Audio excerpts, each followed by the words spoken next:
Hello dear students, how are you all? I hope you all are very good. काफी सारे मुझे questions queries आ रहे थे कि ma'am national pharmacy commission bill जो आया है वो 66 पेजों का है, हमें समझ में नहीं आ रहा, बुद्धि खराब हो रही है।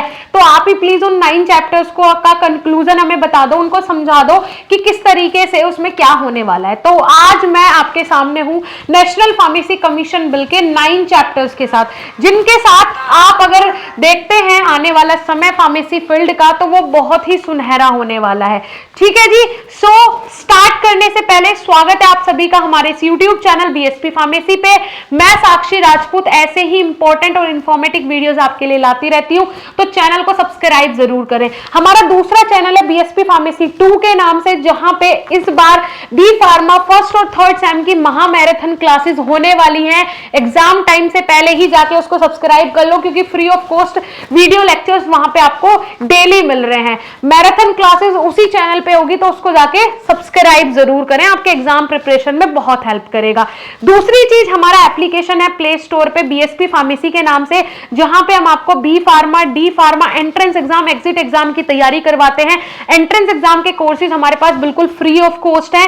बी फार्मा सेमेस्टर एग्जाम्स की पूरी तैयारी कराते हैं। आपके पास ऐसे मेंटोर्स वहां होंगे जो कि आपको सेमेस्टर एग्जाम्स के साथ आपको फ्यूचर के लिए भी कंप्लीटली गाइड करेंगे।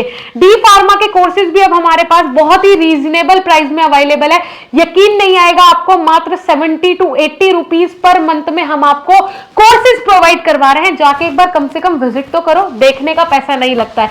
चलिए जी, कौन कौन से हैं वो 9 चैप्टर्स बात कर लेते हैं।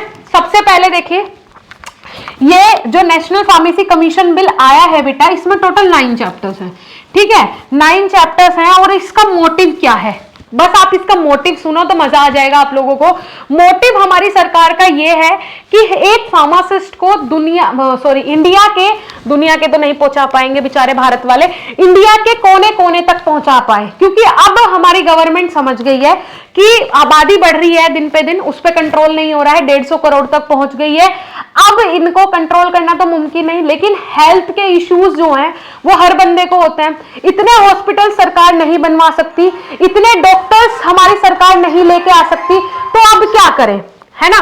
तो उसके लिए सरकार का मानना है कि एक फार्मासिस्ट को हम ऐसे ऐसे कोनों तक पहुंचा दें, उनको प्रोफेशनली ट्रेन करके, कि हेल्थ की इश्यू भी किसी को ना हो, ठीक है, और फार्मासिस्ट को भी रोजगार मिल सके। ठीक है जी। तो सरकार का विजन ये है। अब आप लोग उनको पूर्णतः सपोर्ट करो, जो चीजें जो आ रही हैं उनका 100% समर्थन करो, क्योंकि आने वाला समय सुनहरा होने वाला है फार्मासिस्ट के लिए। समझ में आई अब चीजें? चलो जी, समझ में आ गई तो आगे करते हैं मूव, कोई दिक्कत नहीं है।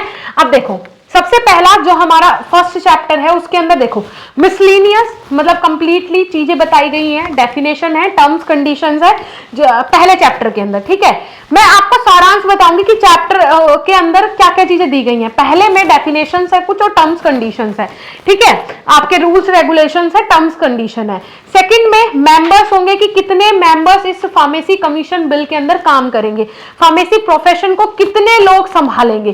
ठीक है, तो इसमें पहले नंबर पे चेयरपर्सन होंगे कि कितने चेयरपर्सन इसके अंदर होंगे। सेकंड नंबर पे आते हैं एक्स ऑफिसो मेंबर्स।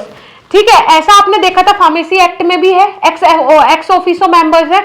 ठीक है, लेकिन यहाँ पे चेयरपर्सन को फर्स्ट नंबर पे रखा गया, सेकंड पे एक्स ऑफिसो मेंबर्स को। थर्ड आ जाता है part time members, part time members आ जाते हैं थर्ड नंबर पे। ठीक है जी, और कितने कितने होंगे, एक चेयरपर्सन होगा, ठीक है, 13 एक्स ऑफिसो मेंबर्स होंगे और 14 पार्ट टाइम मेंबर्स होंगे, जो कि पार्ट टाइम भी काम करेंगे। वहां फुल टाइम के लिए नहीं रहेंगे, पार्ट टाइम काम करेंगे, जो कि जैसे कहीं पे कोई प्रेसिडेंट है, कहीं पे कोई चीफ है, इस तरीके से जो पोस्ट है एकेडमिक में या कहीं भी, या फिर मेडिकल काउंसिल में, वहां से ये बंदे यहाँ पे आके काम करेंगे पार्ट टाइम। ठीक है जी, जो कि एक्सपर्ट होंगे, ठीक है, अपने अपने फील्ड में। उसके बाद 28 जो टोटल कितने लोग होंगे ये बेटा, टोटल होंगे आपके 28 पर्सन। ठीक है, 28 पर्सन। तो ध्यान रखना, सेकंड चैप्टर में आपके ये चीजें दी गई हैं। थर्ड चैप्टर में फार्मेसी एजुकेशन बोर्ड के बारे में डिफाइन किया गया है सब कुछ, कि क्या क्या चीजें एजुकेशन सिस्टम में चेंज की जाएंगी। एथिक्स, जो हमारे लॉज हैं, रूल्स रेगुलेशंस हैं, उनमें क्या क्या चेंज हुए हैं, क्या क्या चेंजेस होंगे। रजिस्ट्रेशन, क्वालिटी एजुकेशन, ठीक है, क्वालिटी एजुकेशन और रजिस्ट्रेशन के बारे में भी इसी में बात की गई है। ठीक है, इन सारी चीजों में भी चेंजेस होने वाले हैं, तो बी प्रिपेयर्ड फॉर दैट। ठीक है। 4th चैप्टर में स्टेट फार्मेसी काउंसिल के बारे में बताया गया है कि क्या इसके फंक्शंस होंगे, क्या रूल्स होंगे, क्या रेगुलेशंस होंगे। ऐसा नहीं कि स्टेट फार्मेसी काउंसिल अपने तरीके से काम करे, सेंट्रल अपने तरीके से काम करे, ऐसा कुछ नहीं होगा, ठीक है। इसके लिए भी फंक्शंस और रूल्स रेगुलेशंस बनेंगे।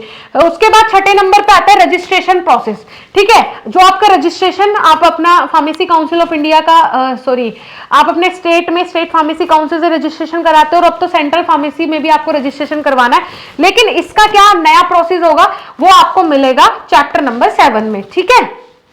चैप्टर नंबर 8 में आ जाता है आपका रिकॉग्नाइजेशन ऑफ फार्मेसी क्वालिफिकेशन, ठीक है जी।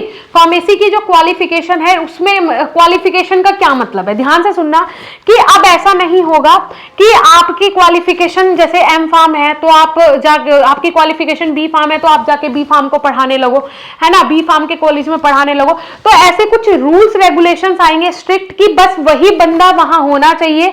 आपने दिखा कोई और टीचर रखा है, वहां पढ़ा कोई और रहा है, तो ये चीजें नहीं चलेगी।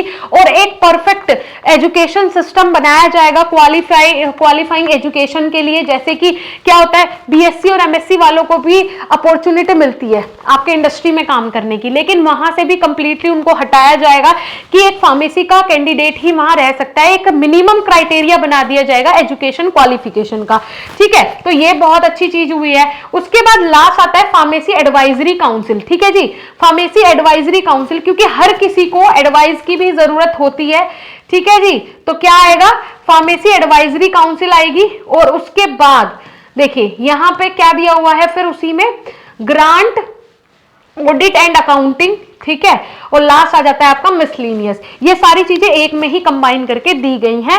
तो आप ये सारी चीजें ध्यान से देखो, मैंने आपको बता दिया है, आप लोगों को अब समझ में आ गया होगा कि आपकी एजुकेशन में भी चेंज होगा, आपके कॉलेज में जो टीचर्स काम करते हैं, जो पर्सन्स काम करते हैं, उनकी क्वालिफिकेशन में भी होगा। और आप भी जब एक फार्मासिस्ट बन जाएंगे तो आपको कहां पे जॉब करनी है, कैसे करनी है, उसके रिगार्डिंग फिर क्या होगा ना, टीचर्स को बहुत ज्यादा एम्प्लॉयमेंट मिलेगा। इधर एज अ स्टूडेंट आपको एम्प्लॉयमेंट मिलने के चांसेस ज्यादा हो जाएंगे। तो काफी सारे चेंजेस इसमें आने वाले हैं। आने वाले समय में 2024 सुनहरा होगा।